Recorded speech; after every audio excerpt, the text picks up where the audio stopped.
우리는 고린도 후서의 본문을 읽었습니다. 고린도 교회가 개척된 것은 사도행전 18장에 나옵니다. 이 고린도 교회를 바울이 개척하기 전에 아덴이라는 도시에 가서 복음을 전했습니다. 아덴은 오늘날 아테네입니다. 아테네에 가서 복음을 전하는데 그 아테네가 그 소크라테스, 플라톤, 아리스토텔레스 이런 철학자들의 도시이기 때문에 굉장히 철학적이고 사변적인 도시입니다.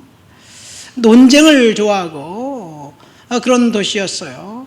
근데 그 사람들이 굉장히 종교심이 강해서 제단을 보니까 알지 못하는 신에게라는 제단이 있었습니다.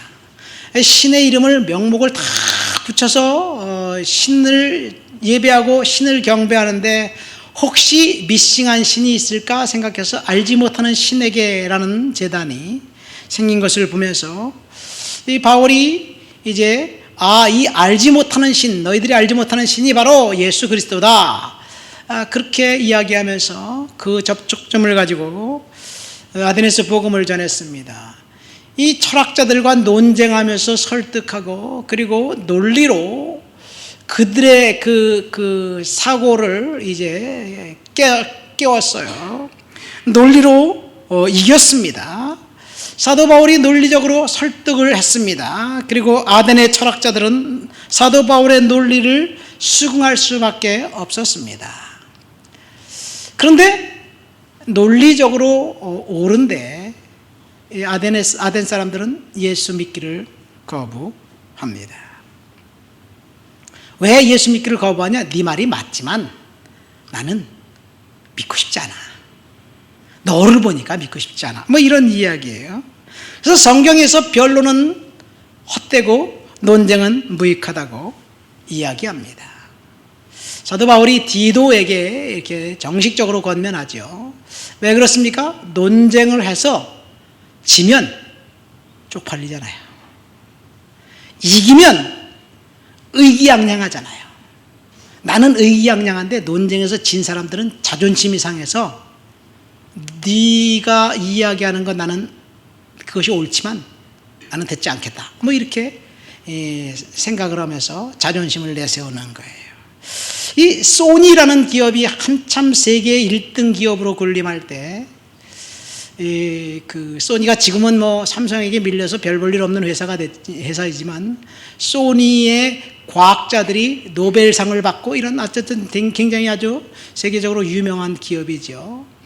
그 소니의 국제부에 아주 똑똑한 과장님이 한 분이 계셨어요.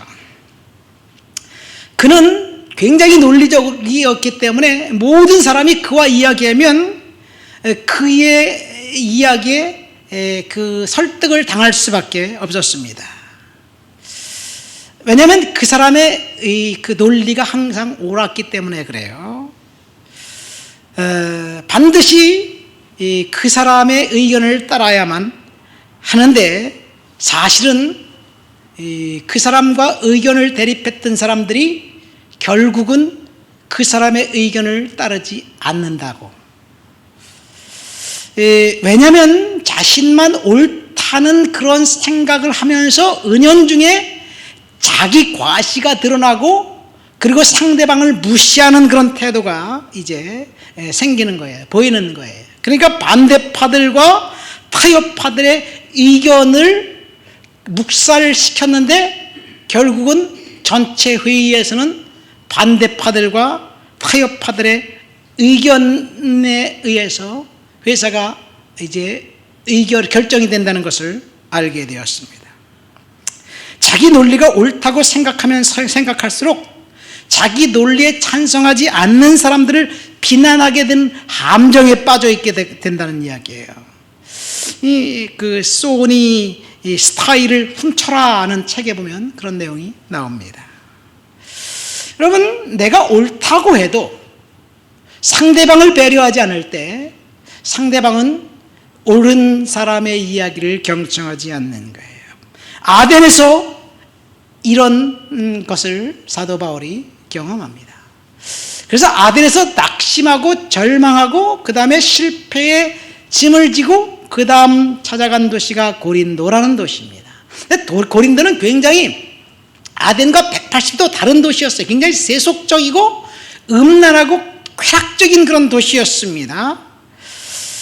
그러니까 그 사람들이 아주 그 복음을 들어갈 수 있는 그런 어떤 틈이 사도 바울이 볼 때 없어 보이는 거예요. 너무나도 세상적으로 잘 나가는 사람들이기 때문에 그래요.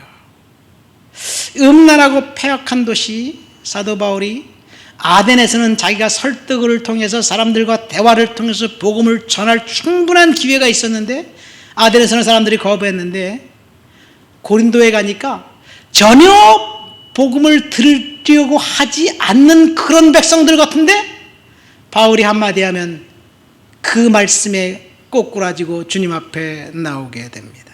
하나님께서 바울에게 야, 이 성에 내 백성이 많다라고 이야기하면서 고린도의 교회를 세웁니다. 하나님의 그 지혜는 이해할 수가 없어요, 사실. 우리 주위에서 일어나는 일들을 한번 보세요. 저 사람은 참 괜찮다. 저 사람은 좀 깨끗하고 정직하다. 그런데 되는 일마다 잘 안 돼요. 근데 저 사람은 좀 별로다야. 그런데 그 사람 잘 되는 세상이 어쩌면 거꾸로 돌아가는 세상 같은 세상이 우리가 살고 있는 이 세상이 아닌가 생각됩니다. 오늘 많은 교회가 있지만 진짜 하나님을 두려워하는 사람들이 얼마나 많을까? 이 세상에 하나님을 두려워하고 정결하고 거룩하게 산다면 사실은 대한민국은 성스러운 도시, 성스러운 나라가 되어야 될 터인데 어쨌든 그 고린도 탐욕스럽고 그리고 이 음란한 도시에 하나님께서 사람을 선택해서 그것에 교회를 세웠는데 그것에서 만난 사람이 브리스길라 아굴라라는 부부입니다. 이 집에서 1년 반 동안 머물면서 교회를 개척하고 그 브리스길라 아굴라 부부가 같이 또 에베소에 가서 에베소 교회를 이제 세웁니다. 우리가 읽은 본문 고린도 후서를 읽었죠. 2장 4절에 보면 바울이 이런 고백을 합니다. 내가 마음에 큰 눌림과 걱정이 있어 많은 눈물로 너에게 썼노니. 이 바울이 큰 눌림과 걱정이 있어 고린도 교회를 향해서 눈물의 편지를 썼어요. 이 눈물의 편지는 사실 고린도 후서가 아니에요. 고린도 전서와 고린도 후서 사이에 있는 그 편지인데 그 편지는 지금 알 수가 없습니다. 어쨌든 지금 바울은 교회를 보면서 눈물의 흔적을 지금 갖고 있는 거예요. 그 교회를 보면서 아픈 마음을 가지고 눈물의 흔적을 가지고 성도들을 권면합니다. 바울이 고린도 교회를 보면서 흘린 눈물의 흔적이 무엇인가? 오늘 우리가 읽은 본문 7절부터 10절까지의 말씀을 읽어볼까요? 다 같이 읽겠습니다. 우리가 이 보배를 질그릇에 가졌으니 이는 심히 큰 능력은 하나님께 있고 우리에게 있지 아니함을 알게 하려 함이라. 우리가 사방으로 우겨쌈을 당하여도 쌓이지 아니하며 답답한 일을 당하여도 낙심하지 아니하며 박해를 받아도 버림받지 아니하며 거꾸로뜨림을 당하여도 망하지 아니하고 우리가 항상 예수의 죽음을 몸에 짊어짐은 예수의 생명이 또한 우리 몸에 나타나게 하려 함이라. 이 고린도 교회를 향해서 바울이 성도들을 보면서 흘린 눈물의 흔적, 성도들이 하나님 앞에서 믿음으로 살려고 하지만 그 도시는 음란한 도시, 타락한 도시, 쾌락의 도시이기 때문에 그 도시에서 거룩하고 정결하고 깨끗하게 하나님 말씀 가운데 살아가려고 하는 사람들, 환난과 고난과 역경이 있었다는 것, 시련이 교회 성도들에게 있었다는 것을 우리는 알게 됩니다. 어쩌면 우리의 모습이 이런 모습이 아닌가 생각됩니다.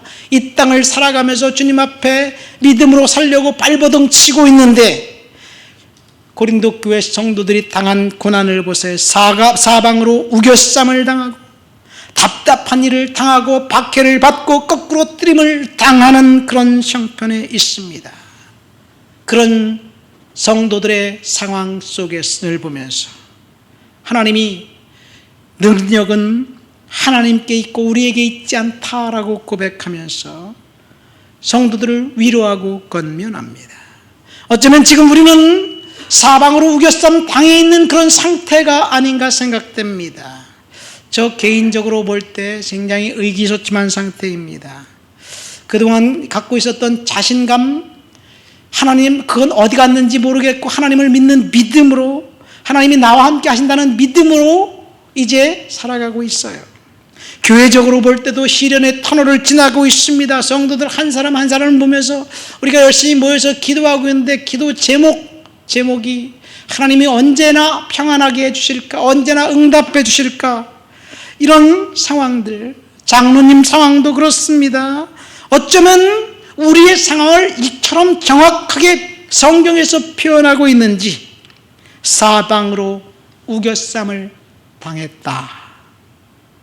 사방을 둘러보면 온통 적뿐이고 꼼짝달싹할 수 없는 그런 상황, 하늘로 솟아 올라갈 수도 없고 땅속으로 꺼져 들어갈 수도 없는 그런 절박한 상황이 사방으로 우겨쌈을 당한 고린도 교회 성도들의 상황 형편이 아닌가 생각됩니다. 이 사방으로 우겨쌈 당했다는 말을 옛날 고서에 사면초가라는 말이 있어요. 사면초가는 언제 이야기냐면요, 우리 장기에 보면 한나라와 초나라, 빨간 게 한이고 파란 게 초잖아요.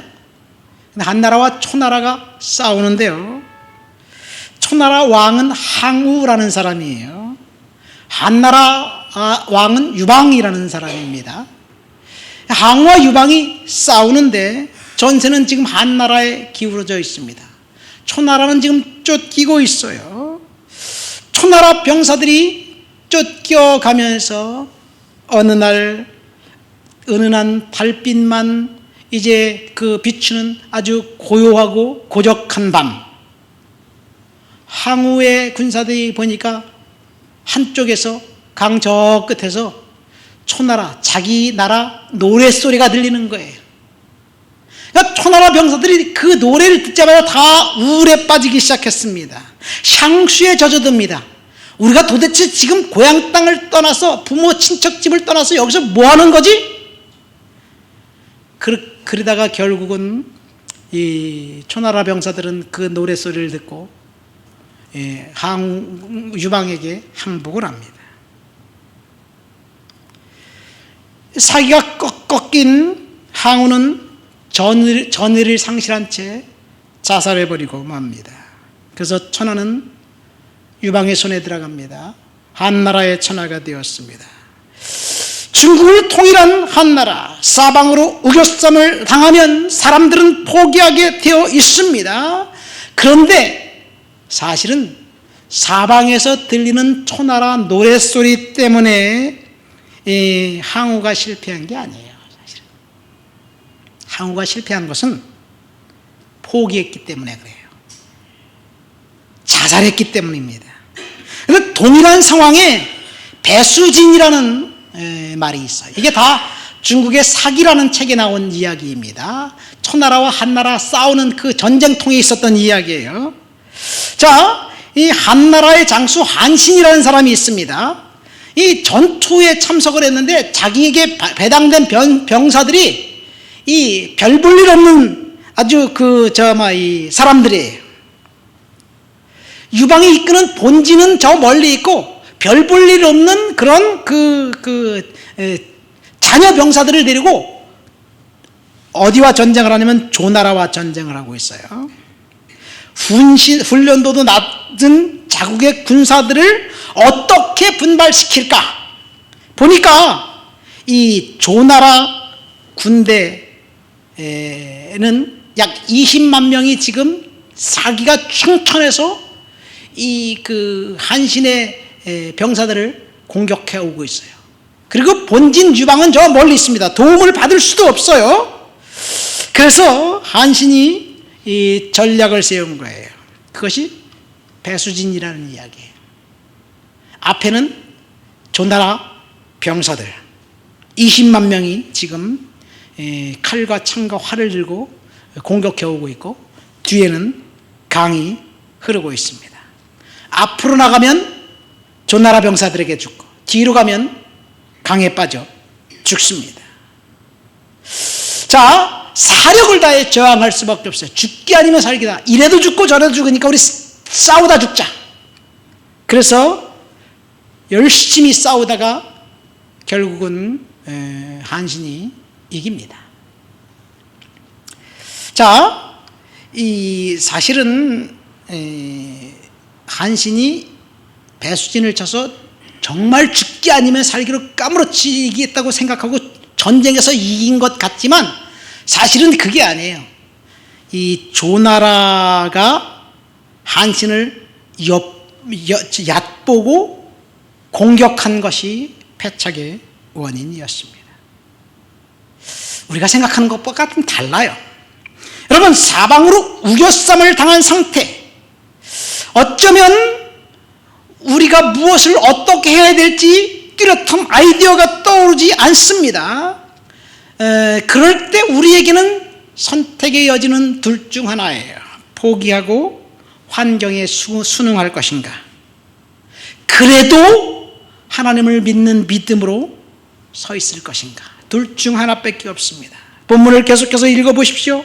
사방으로 우겨쌈을 당하여도 쌓이지 아니하고 답답한 일을 당하여도 낙심하지 아니하며 박해를 받아도 버림받지 아니하며 거꾸로 뜨림을 당하여도 망하지 아니하고, 지금 사중고에 빠져 있습니다. 혼자 스스로의 힘으로 할 수 있는 것이 아무것도 없습니다. 답답한 일, 박해, 결국 모든 것들이 곤두박질 쳐서 거꾸로 뜨림을 당한 그런 상태에 있습니다. 이런 상태에 있을 때 대부분의 사람들은 포기를 선택합니다. 환경이 나로 하여금 일어설 수 없게 만들어. 무엇 때문에 그렇고 무엇 때문에 그렇고 여러 가지 이유를 댈 만한 것들이 많습니다. 그래서 포기합니다. 그러나 우리 믿음의 사람들은 눈에 보이지 않는 하나님의 능력, 하나님의 긍휼과 은혜가 있기 때문에 우리는 포기를 선택하지 않고 믿음을 선택하고 오늘 제목처럼 낙심하지 않기를 선택해야 될 줄 믿습니다. 제가 아까 사면초가와 배수진의 이야기를 했죠. 둘 다 상황은 동일합니다. 항우는 사면초가에서 자살을 선택했습니다. 배수진에서 한신은 저항을 선택했습니다.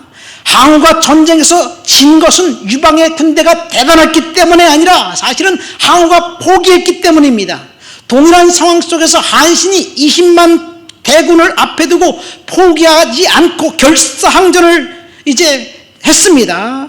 그랬더니 적이 자신의 군사만, 숫자만 믿고 그리고 뒤에 있는 강물, 그걸 보고 자만에 빠졌습니다. 사실 배수진에서 한신이 승리한 것은 결사항전 때문이 아니라 조나라 진여가 얕보고 덤벼들었기 때문에 그래요. 오늘 본문을 보십시오. 바울은 지금 고린도 교회 상황, 사중고 상황에 빠져있는 상황을 밝히고 있습니다. 어쩌면 지금 우리의 상황이 이런 상황이 아닌가 생각됩니다. 우리 좋은 육교의 상황도 그렇습니다. 이런 상황 속에서 우리가 할 수 있는 것이 도대체 무엇일까? 포기할 것인가? 아니면 믿음으로 주님 앞에 서 있을 것인가? 결단은 우리의 몫이에요. 결단은 나의 몫입니다. 무엇을 선택하든지 그것은 옳습니다. 그러나 주님께서 이제 됐다, 포기해라, 주님께서 마침표를 찍어주시기까지 우리는 낙심하지 않고 계속하며 해서 믿음으로 기도하면서 기도해야 될 줄 믿습니다. 사도 바울이 사중고에 빠져있는 그 성도들에게 무엇을 하라고 독려하고 있습니까? 결코 낙심하지 말라고 이야기하고 있는 거예요. 사방으로 우겨쌈을 당하고 답답한 일을 당해도 결코 낙심하지 말아라. 8절입니다. 박해를 받고 거꾸러뜨림을 당해도 결코 너희들은 망하지 않을 것이다. 9절입니다. 여러분, 이것은 하나님의 약속이에요. 믿는 사람들에게 하나님이 약속한 그 약속은 하나님의 시간과 하나님의 때가 되면 반드시 성취될 것입니다. 그러나 하나님을 믿지 않고 환경을 보면서 스스로 포기하는 자는 결국 자신이 선택한 그 선택 때문에 저주와 실패가 임할 것이에요. 여러분, 포기하겠습니까? 믿음으로 우리 앞에 닥친 역경 앞에 서 있겠습니까? 믿음으로 서서 문제 앞에 당당히 서서 맞서겠습니까? 사실 우리가 문제 앞에 나가서 그 문제 앞에 딱 직면해서 서 있으면 그 문제가 움찔하게 돼 있어요. 문제가 우리를 휩싸여 가지고 우리를 갖다 휘감아 가지고 절망과 망하게 하는 것으로 인도할 것이지만, 우리가 문제 앞에 딱 서 있으면 문제가 움찔하게 되어 있어요. 무슨 말입니까요? 이 사무엘상 17장에 보면 다윗과 골리앗의 이야기가 나옵니다. 너무나도 많이 들었던 이야기예요. 골리앗이라는 무시무시한 괴물 같은 적장이 앞에 서 있고, 이스라엘은 왕으로부터 그 전투에 참석한 모든 병사들 한 사람도 다 빠짐없이 절망하고 자포자기하고 있었습니다. 문제 앞에 당당히 서서 그 앞에 저항하면서 내가 그 문제를 이기리라 결단한 사람이 단 한 사람도 없었습니다.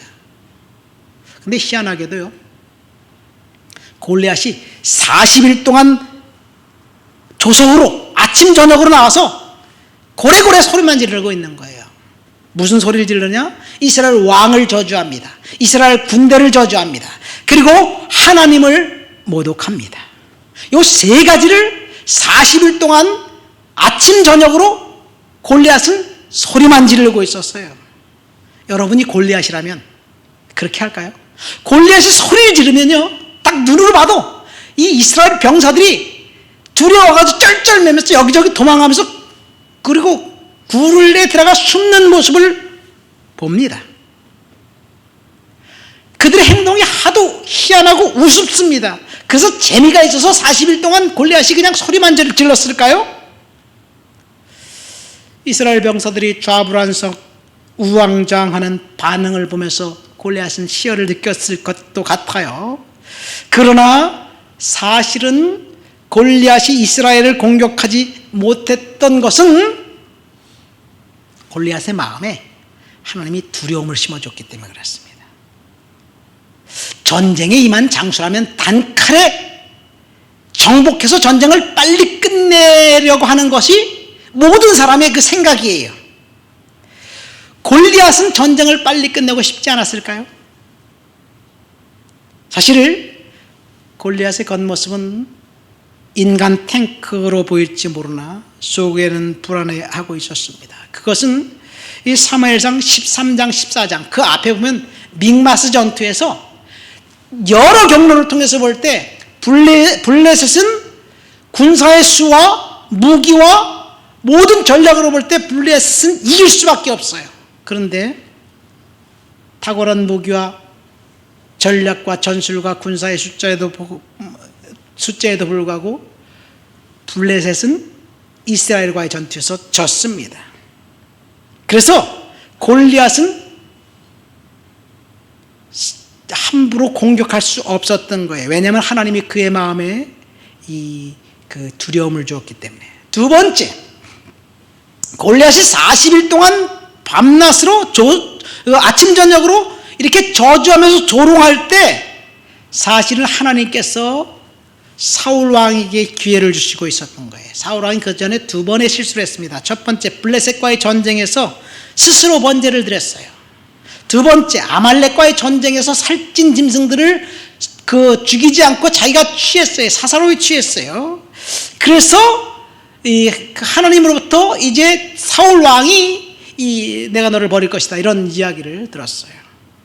근데 하나님은 사울 왕에게 회개하고 만회할 수 있는 기회를 주신 거예요. 믿음을 가지고 사울왕이 골리앗 앞에 섰다면 하나님이 분명히 골리앗을 이기게 하셨을 것입니다. 그 동일한 기회를 누구에게 줬냐면요, 다윗의 3명의 형들에게도 준 거예요. 그 전투에 다윗의 3명의 형들이 전투에 병사로 참석했거든요. 아니, 그들뿐만 아니라 그 전투에 참석했던 모든 이스라엘 병사들이 누군가 한 사람이 골리앗을 문제 앞에 직면에 선다면 하나님이 그 문제를 해결해 주시고 그들을 리더로 세울 거예요. 하나님이 기회를 주신 것이에요. 그런데 이들은 모두 다 두려움 때문에, 눈에 보이는 겉에 드러난 그 현상 때문에 맞서려고 생각하는 사람이 한 명도 없었습니다. 시간이 지났습니다. 40일이 지났습니다. 엉뚱하게도 이제 막 15살 정도 된 다윗이라는 그런 어린 아이가, 소년이 아버지 심부름으로 그 전투에 옵니다. 아버지가 이 형들이 궁금하구나. 야, 막내, 너 뭐 볶은 곡식, 치즈, 뭐 건포도 이런 음식을 잔뜩 주면서 형들에게 갖다 주고 요압 장군에게 갖다 줘라. 그리고 형들의 안부를 묻고 와라. 그리고 아버지가 이제 15살 정도 된 소년 다윗을 그곳에 보냅니다. 그곳에 다윗이 도착하자마자 처음으로 들은 소리는 골리앗이 일어나서 하나님을 모독하는 소리를 듣습니다. 그래서 하나님을 모독하는 소리를 듣자 다윗이 담대하게, 어떤 놈이 하나님을, 내가 믿는 하나님을 모독하는가, 내가 나가서 저 사람과 싸울 것이다. 그리고 문제 앞에 섭니다. 그러니까 문제가 움찔하게 된 거예요. 여러분, 우리가 문제 앞에 서면 문제가 움찔하게 되어 있습니다. 뜬금없이 어린 소년 하나가 물맷돌을 들고 골리앗 앞에 서자 골리앗이 움찔했습니다. 무슨 근거로 이런 말 하나요? 골리앗이 다윗에게 한 말을 보면 알 수 있어요. 골리앗은 나타날 때 앞에 방패든 병사 2명을 동원해서 나타납니다. 그리고 조롱합니다. 다윗은 골리앗 앞에 설 때 목자에 막대기 하나 들고 물맷돌 5개를 들고 나타났어요. 근데 골리앗이 다윗에게 뭐라고 말합니까? 네가 나를 개로 알고 막대기 들고 나왔느냐? 여러분, 가만히 생각해. 여러분이 골리앗이라면 어린 꼬마 하나가 자기하고 싸운다고 나왔을 때 어떤 마음이 들 거야? 야야, 아서라, 아서. 너 가서 엄마 젖이나 더 먹고 와라. 내가 어떻게 너하고 싸워가지고 너를 죽일 수 있겠느냐? 네가 좀 더 크고 진짜 장수처럼 되면 그때 내가 너의 도전을 받아주겠다. 아, 이렇게 말하는 것이 장수의 면모가 아닐까요? 제가 골리앗이라면 그렇게 이야기할 것 같아요. 내가 너를 어떻게 죽이고 난 다음에 창피하고 자존심 상해서 너를, 어떤 어린아이 너를 죽이겠느냐, 그렇게 이야기할 텐데, 골리앗은 자기 앞에 서 있는 15살짜리 그 소년을 진짜 적으로 봤습니다.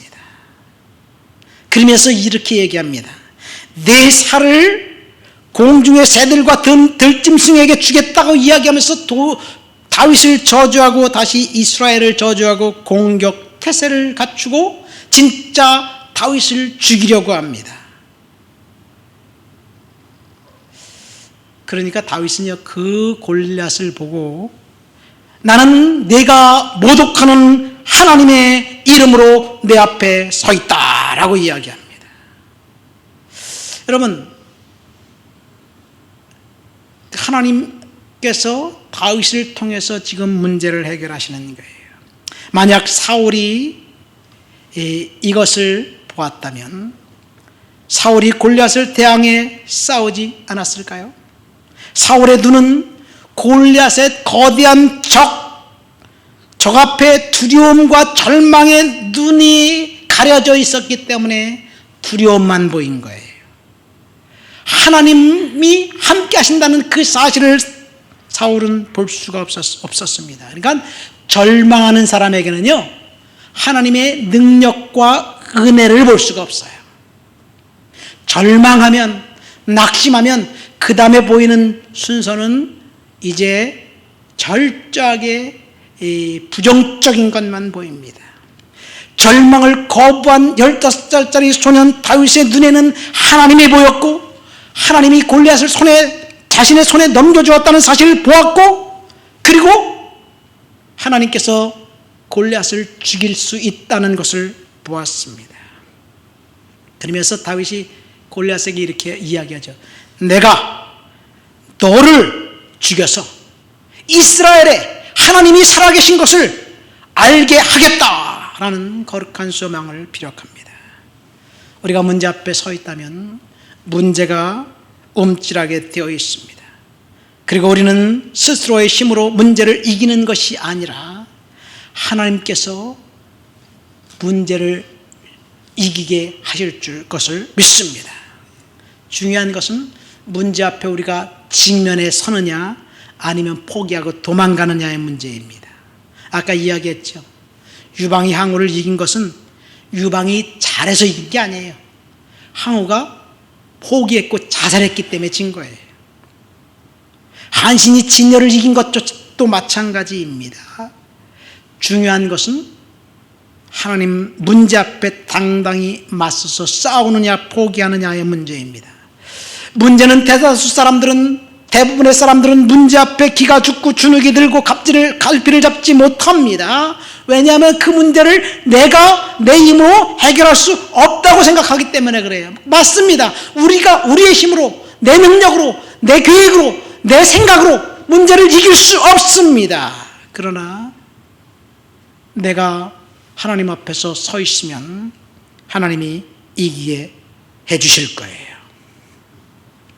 골리앗을 앞세운 블레셋이 이스라엘을 침략해 들어왔을 때 그 전쟁에서 이스라엘 왕 사울이 무엇을 해야 했을까요? 사실은요, 사울은요 블레셋과의 전쟁에 앞서서 날마다 처음에 한 일은 하나님 앞에 예배드리고 번제를 드리고 제사를 드리고 전쟁에 나갔어요. 그것이 사울이 여태까지 했던 일이에요. 심지어 선지자 사무엘이 오기도 전에 너무 급해서 자기가 직접 번제까지 드렸잖아요.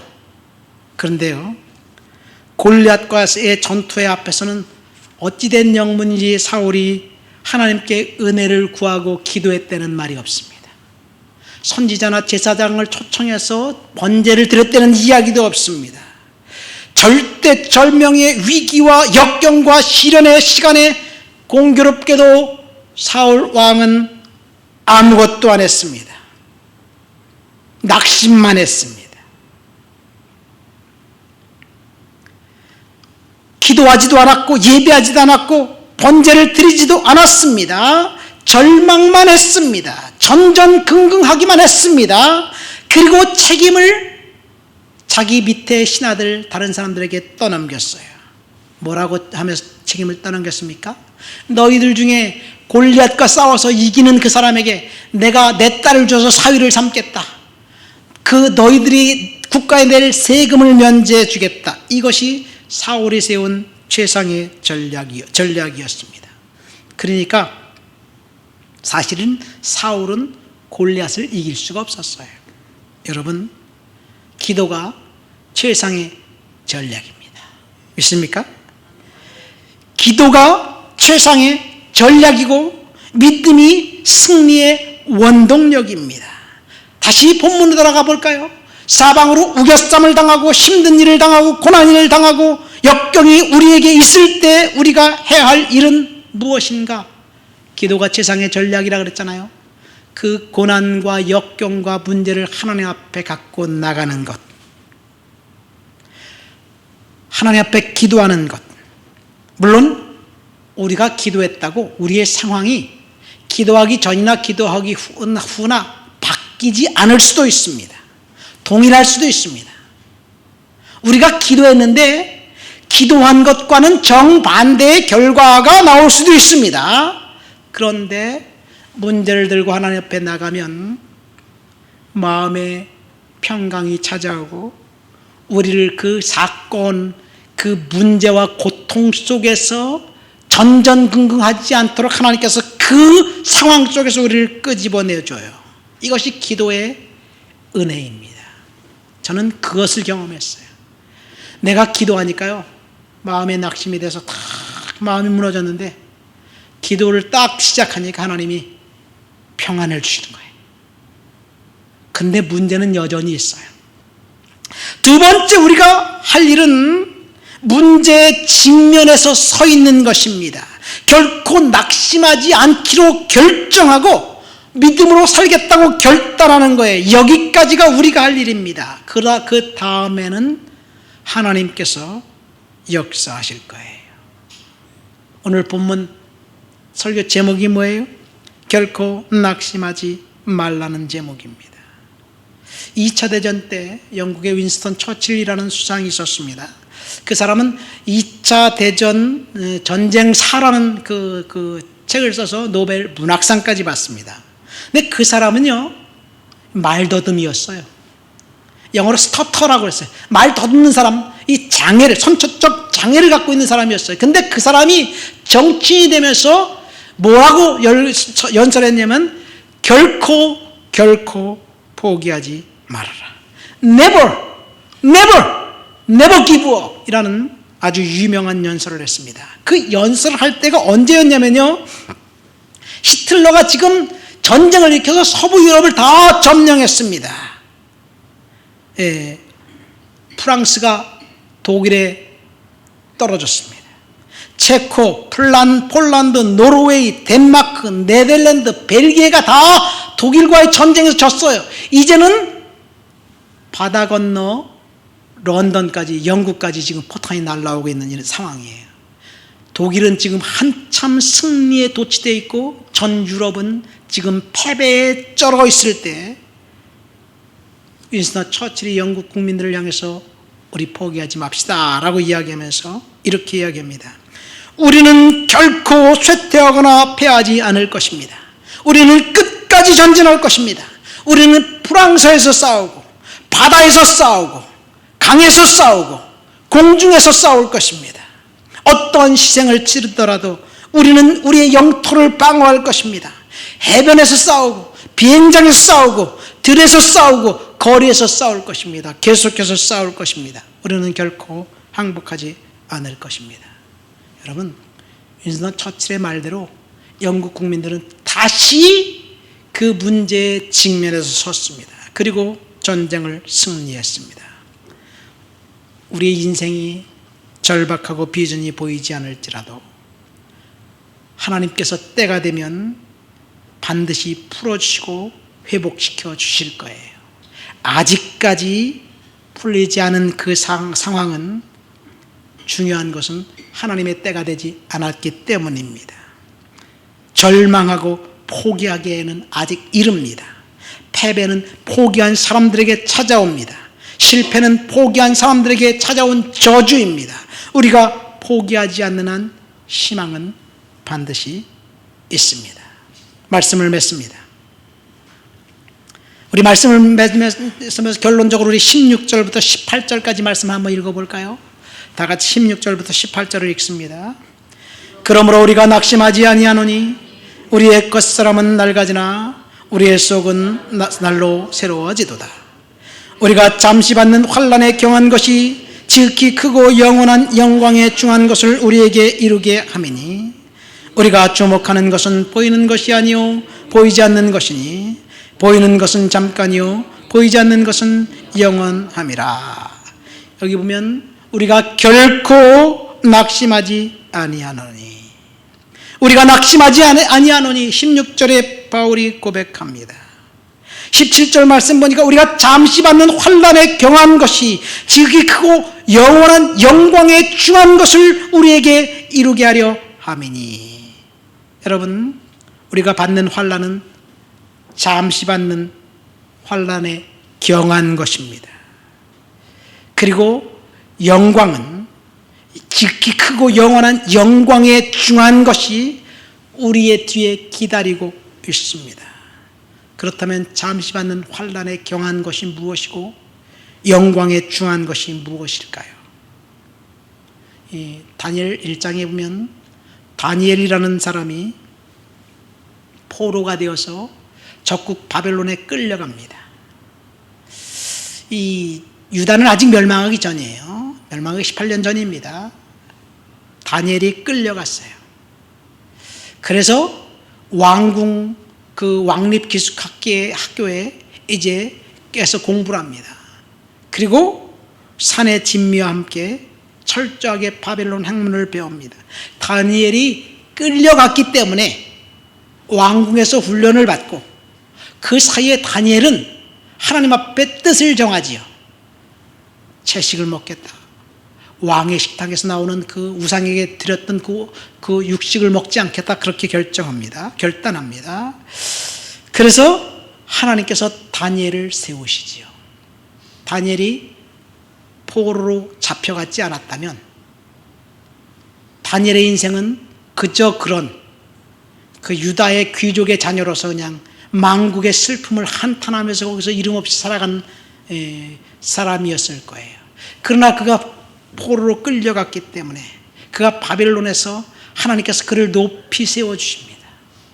다니엘은 거의 100살이 될 때까지, 왕국이 3번 바뀌는 순간까지 하나님 앞에서 쓰임받은 사람이에요. 무엇이 다니엘로 하여금 쓰임받게 했습니까? 포로로 잡혀갖고 끌려갔기 때문에 그래요. 그 고난을 당했기 때문에, 그 고난에 경한 것이 결국은 크고 영광한 중한 하나님의 영광이 그를 통해서 나타난 거예요. 지금 우리가 당하는 고난, 우리가 당하는 역경, 사방을 우겨쌈 같은 당했던 그 상황, 그것이 결국은 믿음을 선택한 저와 여러분들에게 영광의 중한 것으로 인도하신다는 사실을 믿으시기를 예수님의 이름으로 축원드립니다. 우리 말씀을 생각하면서 다 같이 통성으로 기도합니다. 하나님 아버지, 고난을 믿음으로 견디고 이겨나갈 수 있도록 주여 도와주옵소서. 기도합니다. 하나님 아버지, 감사합니다. 오늘도 믿음으로 살아가고 은혜로 살아갈 수 있도록 주여 도와주셔서 감사합니다. 하나님 영광과 능력과 권능으로 살아갈 수 있도록 주여 도와주시옵소서. 결코 낙심하지 않고 믿음으로 살아갈 수 있도록 주여 도와주옵소서. 주를 높여드리고 주를 찬양하고 주를 영화롭게 합니다. 예수님의 이름으로 기도합니다. 아멘. 우리 하나님께